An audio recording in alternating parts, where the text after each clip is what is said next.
Sylvanas Windrunner is one of the most enduring characters in the Warcraft universe. In a series that has seen important characters die off or pushed aside quite frequently, the Banshee Queen has been a staple of the Forsaken and the Horde as a whole. Sylvanas, in fact, is the last Horde racial leader standing in the game, with Thrall still being alive, but not running things for the orcs. That, however, seems to be coming to an end. The war campaign ended, and with that, the storyline conflict in the so-called Fourth War. Sylvanas has revealed her true self to the Horde. The Horde is nothing!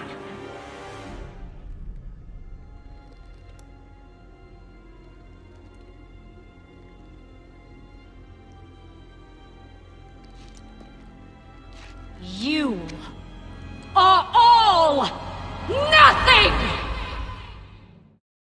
While the story has not yet ended, it is safe to say that the Horde will not be welcoming her back. Sylvanas is evil and does need to die. That much is obvious. But the point I'm going to make is that she is not at fault for her nature or her actions.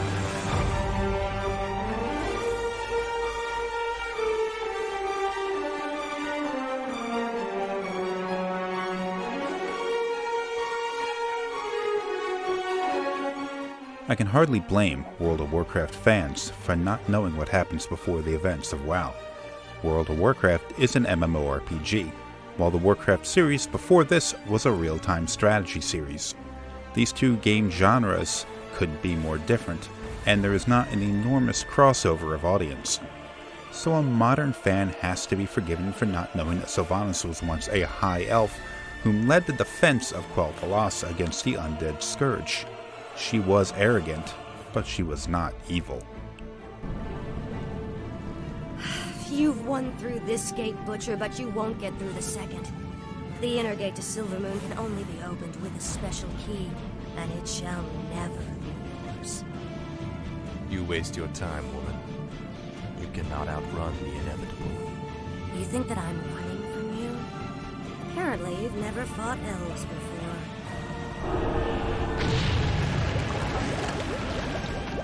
Damn that woman! We must find a way to cross the river. I feel like I have to provide a little bit of context for the situation. The Elves of Silvermoon were part of the Alliance during the game Warcraft 2. During that war, they suffered significant casualties. Since elves have a much longer lifespan and likely low reproductive rates, the deaths caused by this war were more than they could bear. Most High Elves secluded themselves from the conflict of the Third War, which took place during the events of Warcraft 3. It was only when the Scourge came to Quel'Thalas and brought the war to them that they fought back. These events took place during the second chapter of Warcraft 3, the Scourge of Lordaeron. As the undead army pushed further and further into the Elvish lands, Sylvanas put up an ever-increasingly desperate defense. Damn you monsters! What will it take to drive you back? The Ranger woman is starting to vex me greatly. Eventually, Arthas cornered and killed her. While it is likely all slain elves were risen to become soldiers of the Scourge, Arthas resurrected Sylvanas as a Banshee, retaining her mind during her servitude to the Lich King and ner'zhul. I salute your bravery, Elf, but the chase is over. Then I'll make my stand here, Butcher. Anara la Balari. Finish it. I deserve a clean death. After all you've put me through, woman, the last thing I'll give you is the peace of death. No, you wouldn't dare. While bound to ner'zhul's will, she experienced it as a tortured soul as she participated in the destruction of her homeland. Later, during the Warcraft 3 expansion, The Frozen Throne, Sylvanas was placed back into her own body and became an archer for the Scourge. When ner'zhul's control over the Scourge began to weaken, she broke free and rallied the liberated undead against the Scourge, the Burning Legion, and whatever remnant of the Alliance existed in the land once known as Lordaeron.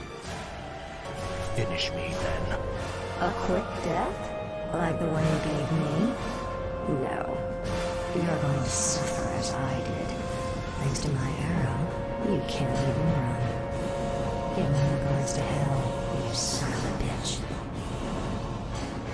Back, you mindless ones! You shall not fall today, my king.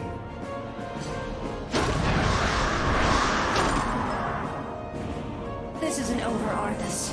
I'll never stop hunting you. Here that we see what Sylvanas has become. She is bloodthirsty and untrustworthy. She betrays the Dreadlords she made a deal with, and kills the Alliance general she allied with to fight the undead. She forms the Forsaken and joins the Horde, not out of a sense of honor, but because the Forsaken needed allies if it was going to survive, being caught between the Scourge and the Scarlet Crusade. There, your business is done. Now I want you wretched animals out of my city before I... Kill him, too. Gladly.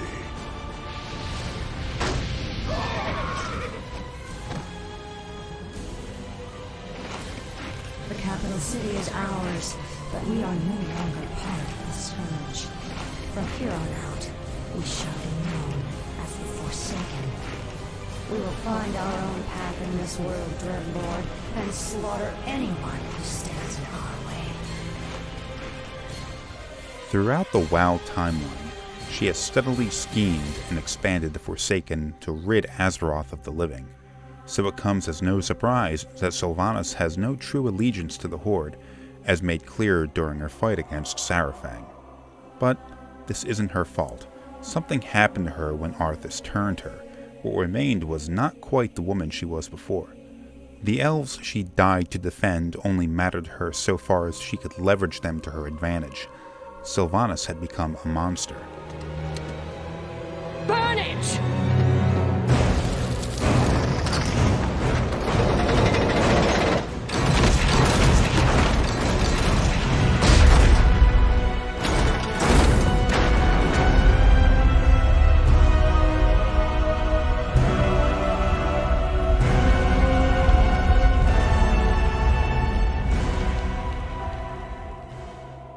While her change of personality could be partly explained by post-traumatic stress disorder, it seems as though there was more at work here.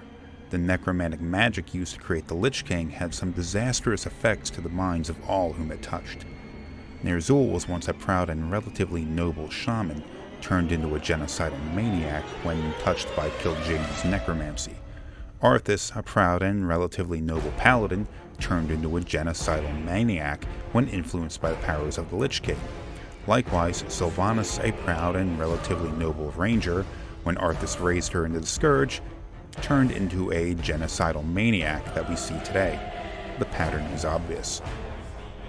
Even Bolvar Fordragon, the former leader of the Alliance at the start of WoW, has seen a substantial change of personality at the influence of the Lich King's necromancy. When Kil'jaeden created the Lich King, it was not his intention to create a free-willed disciple. There could be no guarantee that Ner'zhul would not go back to his old ways, so the Demon Lord's necromancy was specifically calibrated to remove any of the subject's personal connection to their former life.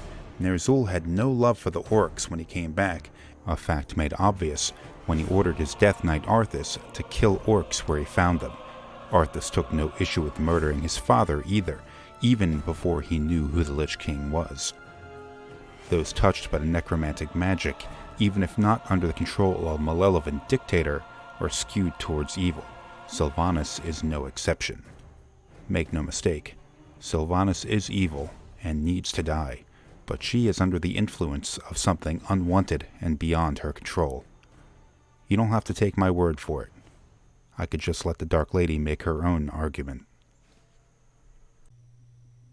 What are we if not slaves to this torment?